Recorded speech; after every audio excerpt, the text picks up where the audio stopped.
Hello traders, welcome to the Nexoel Trading Hub YouTube channel. So in this particular video, we're going to look at a trade review in regards to the weekly forex forecast I shared for this particular week. And what we're going to be looking at is the EURUSD. I'm going to show you guys some of the trade setups I took and the very reasons for why I executed those positions. And also I'm going to look at the gold pair, but then the gold pair would be in another video because I do not want this video to be so long. So this is EURUSD and we are starting from the weekly time frame. If you guys can vividly remember from the weekly forex forecast video, I made reference to our weekly fair value gap, which also price have mitigated the weekly bearish fair value gap. And I told us we want to see price returns into the weekly bullish fair value gap as the next drawn liquidity to the downside.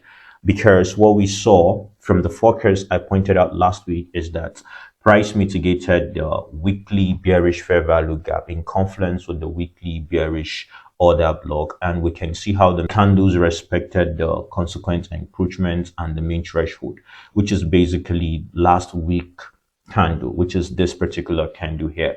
We can see that price closed below the consequent encroachment of the bearish fair value gap, mitigating the weekly bearish order block. We can see that here. This is the weekly fair value gap, and we can see this is the last buy candle before the sell movement to the downside that took out the sell side liquidity for the sponsored bearishness to the downside. So what we can see now is the mitigation last week and how the volume closed below the consequent encroachments.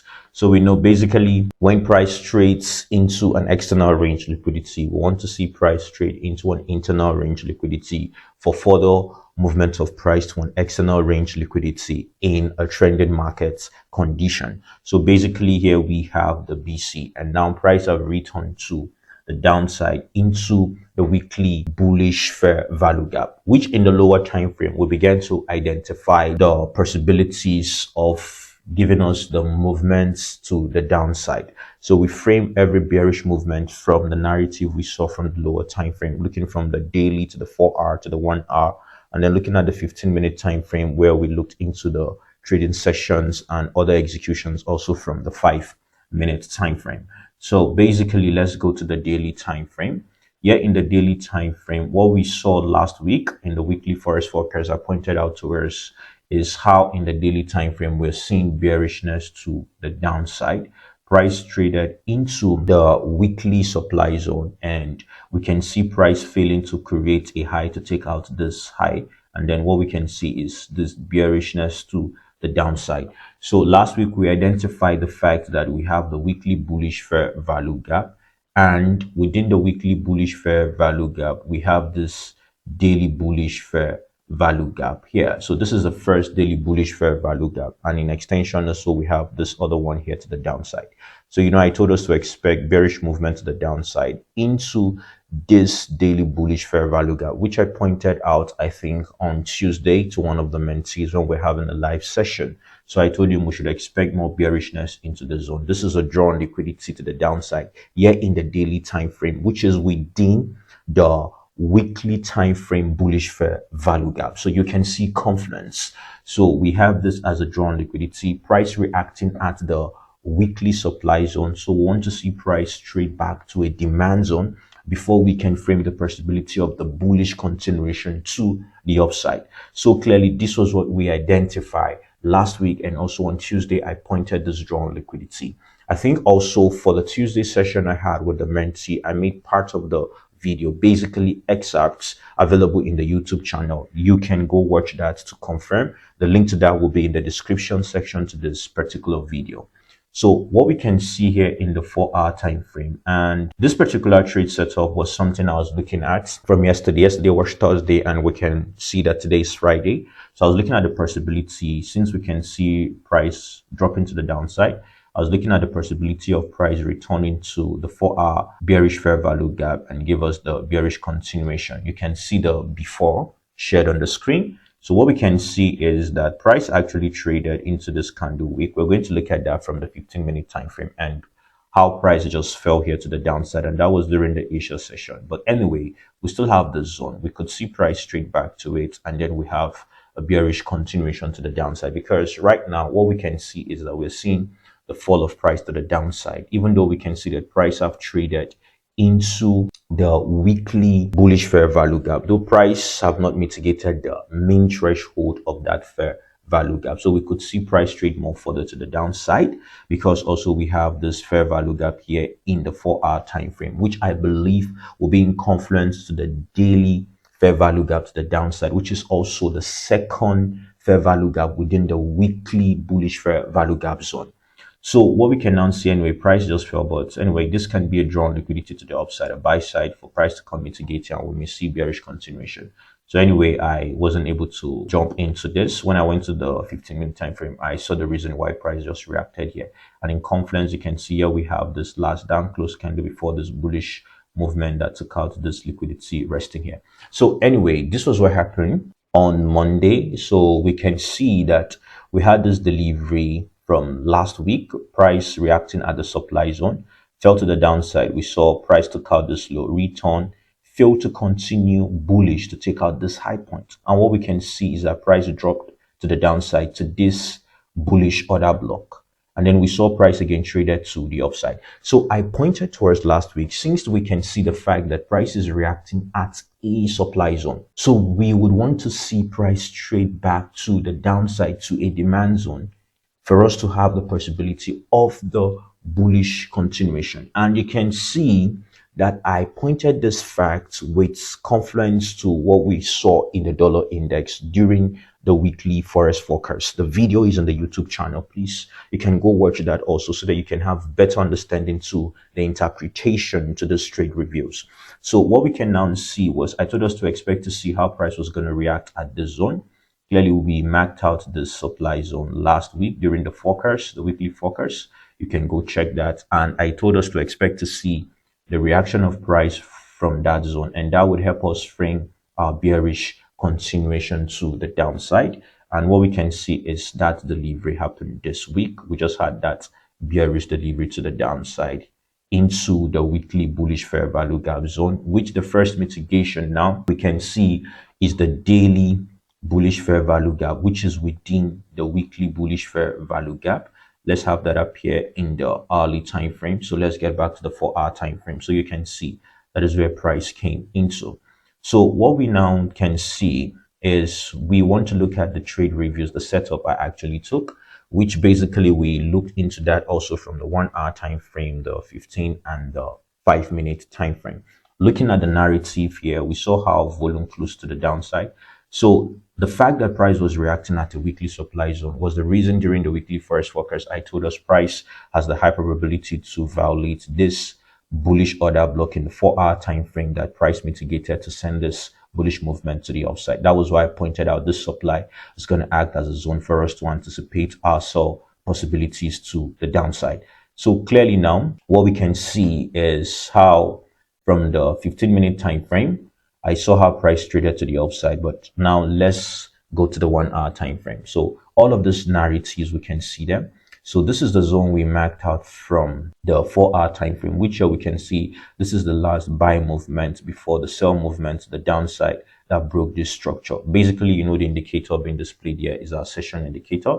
So what I saw last week due to the delivery was because we can see this was Friday's high point that price left on Friday. We had this high point, and now what we can see was Sunday also traded to the upside, creating equal high points. And what we can now see is that the Asia session traded to the upside, mitigating the zone we marked from the 4-hour time frame, taking out this high points, equal high points, which is the buy side liquidity, and then we had this fall to the downside. So what we can see is for price to continue bullish to the upside, we're expected to see that price doesn't violate this fair value gap here. Price returned to that fair value gap and traded to the upside, creating high points. Price took out buy side, and we can see the rejection during the Asia session, and price fell to the downside. So we have an inversion fair value gap here. We identify the inversion fair value gap, which is this, and clearly we have this bearish fair value gap from the 1-hour time frame. So we had the inversion and the bearish fair value gap, but then I took the position from the inversion fair value gap zone, and that is due to the confluence I established in the 15-minute time frame. So let's get to the 15-minute time frame, and also we can look at the 1-hour time frame. So what we can see here in the 15-minute time frame is this. So we can see that from the 15-minute time frame, we have price delivery. This is the Asia session, took out this buy side liquidity. That is Friday's high point and the delivery we had on Sunday, which created relatively equal highs or high points. Price mitigated the 4-hour zone, and then we saw this fall to the downside. So clearly what we can see is the fact that we have now price, the inversion fair value gap identified from the 1-hour time frame. We can also see we have this inversion here in the 15-minute time frame. So basically, based on the concept of trying to establish support and resistance, we can see price was facing support at this bullish fair value gap, which we marked from the 1-hour time frame, and traded above, taking buy side, and now price displays to the downside, taking out this low points, traded below the support zone. And we can see volume closed below this low point, this candle volume here. So clearly now we can see that Asia session has already taken out Friday's high points, taking out Friday's liquidity, mitigated the sponsorship zone. That was why I look forward to execute my position from the inversion fair value gap. Looking at the fact that now we can see this is the up close candle, price traded to the upside into this candle wick, mitigated it, and then we had displacement to the downside. Price return mitigated it, fell, and now we have this push of price again to the upside, retesting the inversion fair value gap. So what I saw was, I believe this candle was where we saw the 12 a.m. open price. So basically when price traded to the downside, I expected to see how price was going to return to the upside, and then clearly I identified this bearish order block as the zone, since it is also within the inversion fair value gap zone. So if price is going to respect the inversion fair value gap, there wasn't need for price to violate this bearish order block. So that was why you can see my entry was here and the stop loss was above the inversion fair value gap. So the London session gave us the bearish continuation, because what I saw, the Asia session took out already the liquidity and mitigated our sponsorship zone. So Asia session took out liquidity. I wasn't really expecting to see that the London session would want to trade to take out the Asia session high before we have the bearish continuation to the downside.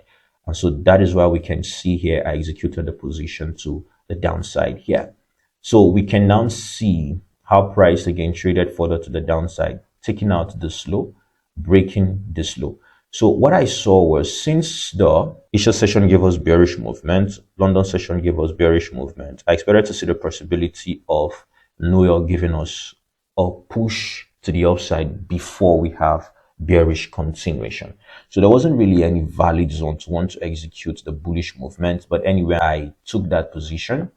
I took the decision to want to anticipate to just buy, because we have two sessions bearish. So one session should give us the bullish possibility. So, and that was the New York session. So I saw how price traded to the upside, and it was in the 5 minutes. So let's get to the 5-minute time frame. So in the 5-minute time frame, what we can clearly see is the fact that when I saw how price traded to the downside and price returned to this bearish order block, fell to continue bearish to the downside. So I expected to see the possibility that we could just see price give us a push to the upside. And what we can now see was, when price traded to the upside, return into this bullish fair value gap, and I saw the rejection. That was when I executed the position, and anticipating to see that price was going to trade higher to the upside into this fair value gap resting here. But what we can see is price just traded into this other fair value gap and then fell to the downside. So this was a position that was a break even. Let's check that from the 15-minute time frame. So we can see from the 15-minute time frame, this was the zone I was looking at, because we had this buy movement before the sell continuation to the downside. But anyway, price returned to the bearish fair value gap here and fell to the downside.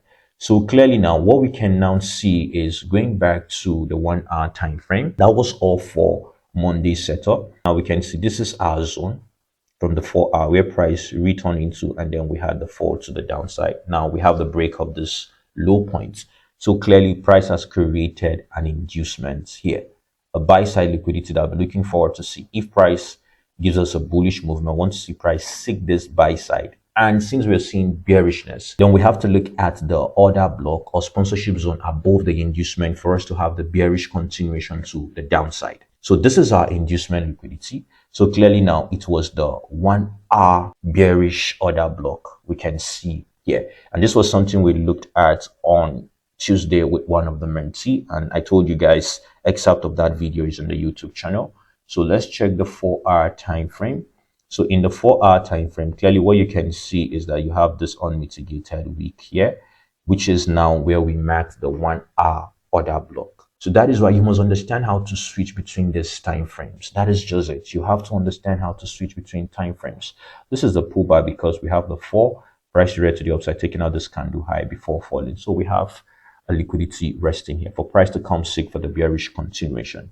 So now back to the 1 hour time frame. So here in the 1 hour time frame, this became our drawn liquidity, and then what we saw was how price traded to the upside. So there was a reason now to execute your bearish movement from this bearish order block because you have the liquidity that price is going to seek. And this is the last up close candle that really gave us the valid bearish impulse to the downside that further went to take out this low points. So this was a clean trade setup. Anyway, I didn't execute a trade from this. So what we can see is the fact that now this is the Asia session, and now price traded to the upside, taking out the Asia session. London gave us the high, mitigating the zone. So now we can see here London mitigated the zone and then gave us the displacement. So what we saw was the fact that we had the market structure shift. So we saw that we have this bearish fair value gap. So we were on the chart when this candle was being printed. So we anticipated to see how price may trade into the zone before the bearish continuation to the downside. But when we went back to the 15-minute time frame, when we had that session, what we saw from the 15-minute time frame is the fact that now this is the bearish fair value gap zone from the 1 hour time frame, and we interpreted this delivery here, and I told the mentee how he would have traded from this particular level when price mitigated this using the single candle order block entry model. But I'm not going to talk about that here in this particular video. I just want to give us a quick trade review. So we saw how price was now reacting here when we were in the 1 hour time frame. Let's get to the 1 hour time frame when we're doing that session with him. So we had the breakout block here. I pointed to the fact that price was reacting to the breaker, but then we could see price for the push here, and then we have the fall. But then in the 15-minute time frame, we clearly saw a reason to want to jump into a sell position, and I pointed a fact to him. So in the 5 minutes time frame, we saw a bearish fair value gap here, where in the 15-minute time frame that we are right now, this is the bearish fair value gap in confluence to the breakout block zone we identified from the 1 hour time frame. So this is the fair value gap high above. So I pointed to the fact that should in case we see price trade higher, this is where we are looking for to sell from. But then when we came to the 15-minute time frame, this candle was already printed. We saw this rejection, and in the 5 minutes, price respecting the 5-minute bearish fair value gap too, which also you can see in the 15-minute time frame, the bearish fair value gap in the 15-minute time frame is also being respected. So I told him that for me to jump into this position, we could have jumped into this position looking at the rejection. That's a confluence, price reacting at the 1 hour breaker, and then we can see price respecting the 5-minute bearish and the 15-minute bearish fair value gap. So I told him, since we identify also that we had this bullish fair value gap zone, I told him when I see the volume of this candle close within this bullish fair value gap, below the consequent encroachment of that, I would want to have my sell position looking at this rejection.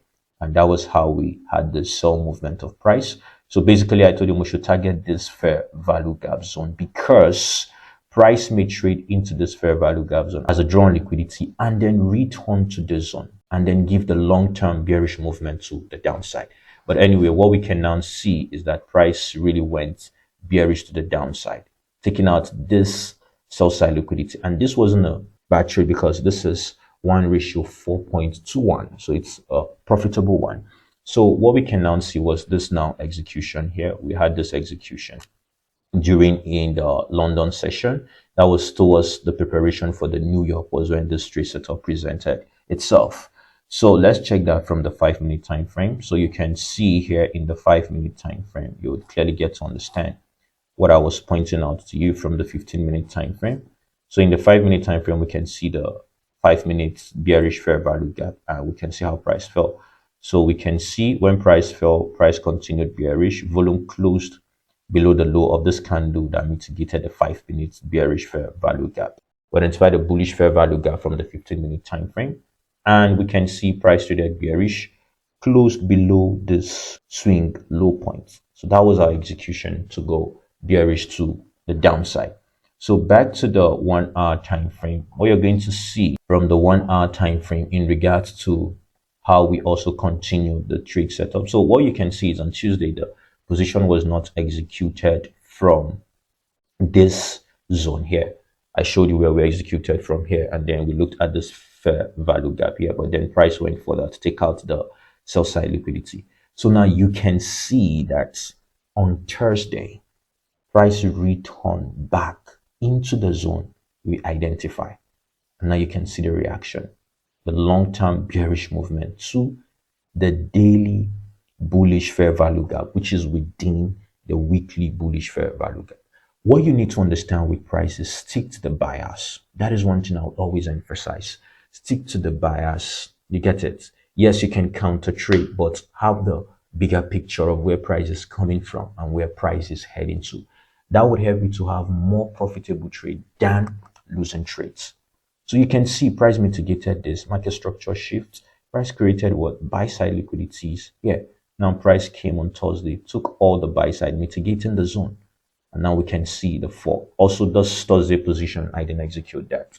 So I did not execute that. But then let's look at the 15-minute time frame. How would I have possibly executed that? Looking at the concept, the power of trade, trying to trade your sessions. So what you can see is that the Asia session traded into the zone, and now price fell to the downside. Asia session again gave us this push to the upside, respecting this block, and then fell, giving you a market structure shift here. And we have a failure swing here. One, you must identify that price is reacting at a POI, a point of interest. So now what you can see is that how price return to mitigate this unmitigated week during the London. So basically you have this market structure shift within the Asia session, price failing to violate the POI. So this is your trades execution zone. And now what we can see is a liquidity resting here, buy side, price came, and the fall to the downside. So we could possibly clearly see that clearly in the 5-minute time frame. So that was just where a trade position, a trade execution, whatever called here. And then you have the fall to the downside. So this is a trade position I missed. I didn't really execute here on Thursday. So when I was on the chart again, Thursday night was when I identified the fact that now we have this bearish fair value gap from the 4-hour time frame, anticipating to see that price was going to come to the outside for us to continue bearish. But anyway, price just went bearish from this candle week, which I told you guys I'm going to show you guys from the 15-minute time frame. So in the 15-minute time frame, what you can clearly see is this. Price gave us this bearish order block. So price came into that bearish order block and fell to the downside during the Asia session. So this is a trade position I've missed, and I really do not like jumping into positions. But what we can now see is the fact that now price is just trying to trade higher. So we have the Asia session low point here. So price may seek the Asia session high points into our zone, and then we could have our bearish fall to the downside. That is if that is going to occur this week. So clearly now from the delivery we're seeing here, we could have a bullish movement of price to the upside into the zone. So that is what we may look at. So New York may give us that bullishness to the upside. So this is what I have to show us. Then what we can now see, I didn't explain this particular trade setup, right? So what we saw on Thursday, sorry, that should be on Wednesday, not Thursday. So we can see here we have the Asia session, the Asia session high, the Asia session low. London, before the beginning of London, we had a sweep of that, and then price went to the upside, failing to take this, and then we saw price traded to the downside. So clearly why I executed this position is predicated upon the fact that we saw how price traded to the upside. And what I saw was how we had price volume traded above it, So what we can see is price traded to the downside, taking out London low, Asia low, so leaving liquidity resting here. What we can see, we have buy side liquidity stacked here, relatively equal high points. That was why upon this change in state of delivery, I took a position here to have price trade higher to the upside. We would clearly see that in the 5-minute time frame. Let me show you that from the 5-minute time frame. So here in the 5 minute time frame, you can see that we had this push of price to the upside, price traded to the downside. Now price went to the upside, market structure shifts. We had a bullish fair value gap created here. So execution zone, and then traded to the upside, looking at price taking out this relatively equal high points, buy side liquidity resting here. And we can see how price traded to the upside, taking out the buy side liquidity into the zone we marked out on Tuesday during the session I had with one of the mentee. And Thursday gave us the push of price to the downside. So this is what I have to show us in Euro USD. For gold, I'm going to record gold and show you also the trade executions. This is just a quick one, not really going into deep details. Cheers and God bless you all.